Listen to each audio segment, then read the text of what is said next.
The following presentation introduces young people to the idea of environmental protection. Just as we are part of a family or a community, we are also part of our environment. It is hoped that this presentation will make viewers more aware of their surroundings and to better understand our own place in nature.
Hi, how are you doing? Why? The heat was just going to kill me today, so I decided to come down to the river and cool out. You know, sometimes I just want to get away and cool out. I don't mind a little company. Sit down now. Why this place pretty, man? I was just thinking, oh, this must be what the Garden of Eden look like. That is before Adam and Eve come and start fighting over apples. You don't think so? Why? I think God must have worked it all down to a T. Clean water and earth, sunshine and air to make trees and plants grow. You know, even the Bible says how God made all these things, plus birds, fish, and people to live in harmony. And God saw all that he had made, and behold, it was very, very good. I remember my teacher, Miss Kibis, telling us about the environment a few weeks ago. I wasn't really paying much attention, but now that I think about it, this must be what she was talking about. She said something about the environment being everything we find naturally around us. The air, rain, wind, soil, all the things that plants, animals, and people need to live and grow. Now, if any one of those elements, yes, it's what she calls it, elements or natural resources, if they are spoiled or disappear altogether, then we'll be in big trouble. Survival. That is what teacher said. We need to look after our surroundings for our survival. It sounds seriously like we are going to dead off or something. Let me see if I can remember some of the other things she told us. As I said, I wasn't really paying much attention, but you know, sometimes words go into the ears, but the ears don't really remember hearing them, but they're in the back of your head somewhere. She told us that destroying what is naturally clean and pure is called pollution. Now, she talked about pollution of the land, water, and the air. The environment can also be destroyed when people use up or deplete natural resources or by interfering with them. Survival really boils down to how we look after ourselves. Each of us needs clean water for drinking and washing. We need good food and clean air to keep healthy and strong. Communities, in fact the whole country, needs water, food and shelter too. We in Jamaica depend on our environment to earn money, to live, to survive. Look at our farmers. We need their food. Some of the food they grow is sold to other countries, and so Jamaica earns money from them. That's what they call foreign exchange. Now if we spoil up the land or water the farmers need to grow the food, then the farmers will only reap a small crop or a spoiled crop, and then nobody will want to buy it. That means less money for the farmer and less money for the country. All kinds of things can pollute the land, you know, and some of these can make people get sick, especially poisons that get into the ground. Teacher said that some pesticides or fertilizers have dangerous chemicals in them, and the lead in the batteries left lying around can poison the soil. So it's not just the farmers that will get a blow if the land gets polluted, but poor unsuspected me and you can get a bigger blow. Love to show off our country, don't it? When visitors come here, after we tell them how the place looks so nice, they look forward to swimming in the clean sea water and relaxing on clean beaches. Don't you? I know I do. But if our beaches end up looking like this, we all have to find somewhere else to go. And we will probably have to stop at the doctor first to treat us for all kinds of itching and rashes on our skin. You know, Miss Griffith said that because all kinds of filth and nastiness going into the sea, coral reefs are being damaged. You don't know what a reef is? That is the whole heap of rock and coral that protects the beach, and where a lot of marine life, that is fish and crab and lobster and so on, that's where they live. Well, I bet you never know that it's the same reefs that make the beautiful beaches that we boast about. And it takes most types of coral 1 year to grow just 1 inch. Well, if these reefs keep getting spoiled by dirt washing down from rivers or factories emptying their waste into the sea, then when the waves wash away the beach sand that is there now, eventually there won't be any sand to replace it. So you know what that means? No more beach. You can imagine this country without any beaches?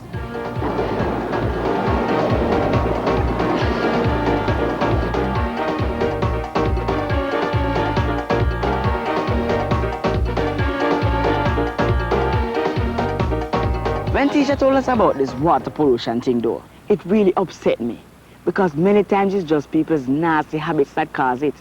I don't know why some people think that just because they have thrown a tin can or a plastic bag or an empty bottle in the river or sea, that it just disappears.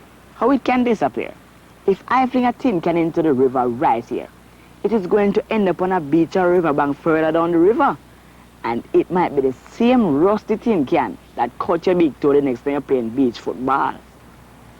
Can you imagine if someone up the river decides to use it as a toilet and we are further down here getting a cool drink or washing our fruit? That is no joke, you know, because we could get seriously sick and it's back to the doctor again. Many of our birds and animals are dying off. Miss Griffith says it's because their natural homes or habitat, yes, their habitat, or their main food supply has been destroyed. If this keeps happening, some of them will eventually become extinct, like the dinosaur. That means you will never see them on this earth. Some of these birds and animals, just like some of our flowers and plants, are special because they can only be found in Jamaica. That means they are endemic to this country. You can't go anywhere else and see them. Some of the things that pollute the air can really make you very sick. You see, all the fumes coming from those vehicles, they contain some poisonous gases, you know. And the smoke that comes from factories too. Those fumes have a whole heap of chemicals which can aggravate the chest, especially if you have asthma or bronchitis. Even the littlest bushfire can cause pollution. Because of our hills and mountains, the smoke doesn't really get very far, so the whole district has to breathe it in. Plus, with too much burning, Ms. Griffith said that the gas carbon dioxide gets let off into the air. Some of it gets used up by plants and so on, but a lot of it traps the heat waves from the sun. She said that is called the greenhouse effect, or global warming, because it is making the world get hotter.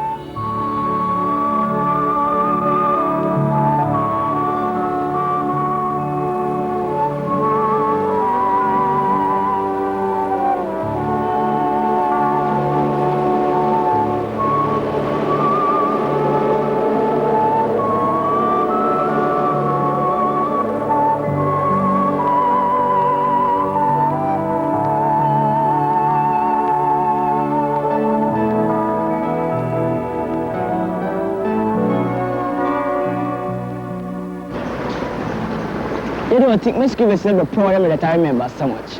I'm quite proud of myself too, because I didn't think I remember at all. But you know, I think it's because I come here today and the place is pretty and peaceful. Hey, Miss Griffiths don't want to talk about pollution, you know. She said that sometimes we can spoil the environment by using up or taking away things that should be left alone, like the trees, the coral in the sea, the soil, or even the fish. She said that because so many people like to eat fish. Some of our fishermen are overfishing. That leaves only the small, younger fish. You never notice how fish nowadays all favor sprat. Anyway, not as many fish are left in the sea now, and those that are left are not getting a chance to mature or grow forth and multiply. So those people who depend on fish for a living are going to be in big trouble, and those of us who like to eat a good fried fish too. You know something else? We're cutting down too many trees. That means we don't get as much rain.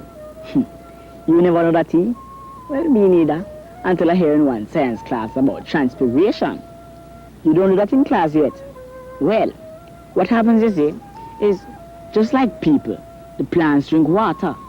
Some of the water we drink comes out of our bodies as sweat. But plants and trees lose their water by transpiration. This water goes up into the air, forms clouds, and then rain. So you see, no trees, no rain. And no rain means dried up rivers. Can you believe that this country has lost about 100 rivers in the last 60 or 70 years because of this cutting down of trees? Teacher called it deforestation. Another thing that happens when too many trees are cut down, when we do get a heavy rain, the drops would fall directly on the ground.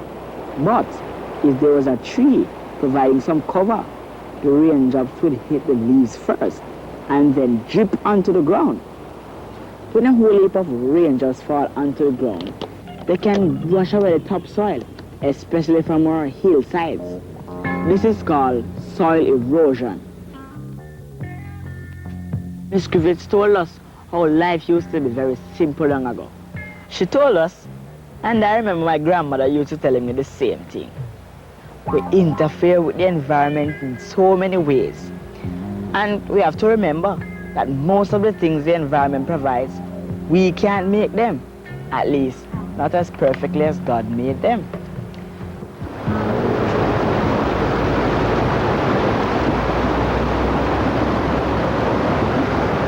So, let me see if I can get it right now. We can spoil the environment by polluting it.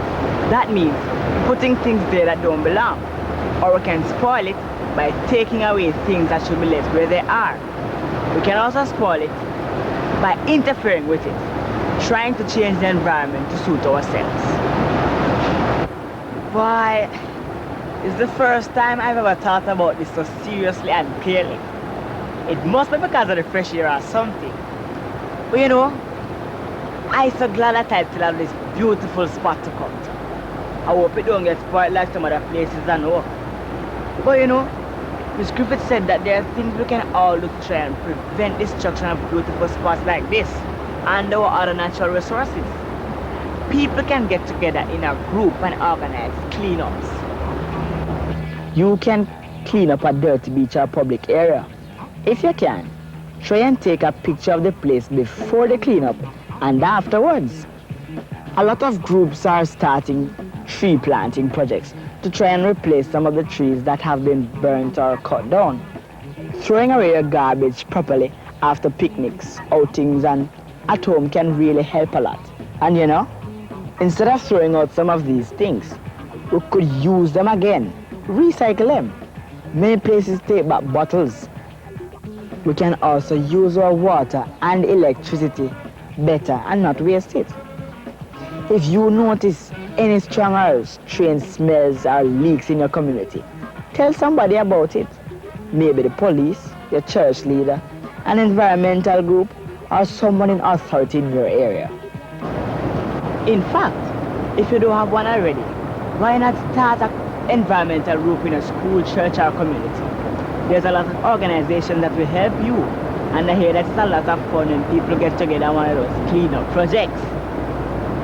Them say one hand can't clap. So, if there's a big problem, the group will tackle it together, and not you alone. Alright? In fact, that is what I'm going to suggest to Miss Griffiths. Boy, I must get into our good books now. Hey, look how much things I tell you already. And that is just so much I remember. You can imagine if I was really paying attention. I'm not so dunce after all. You gone? Alright. I still have to leave myself too, because I have some errands to run before I go home. But remember, you know, tell your friends and your family they should try and take better care of our surroundings. Because, hey, you too, you know, because Jamaica might start to look like a very different place. And many of us will be affected in one way or the other. I know I am going to try myself. Anyway, I'm going to take a cool off before I head off later.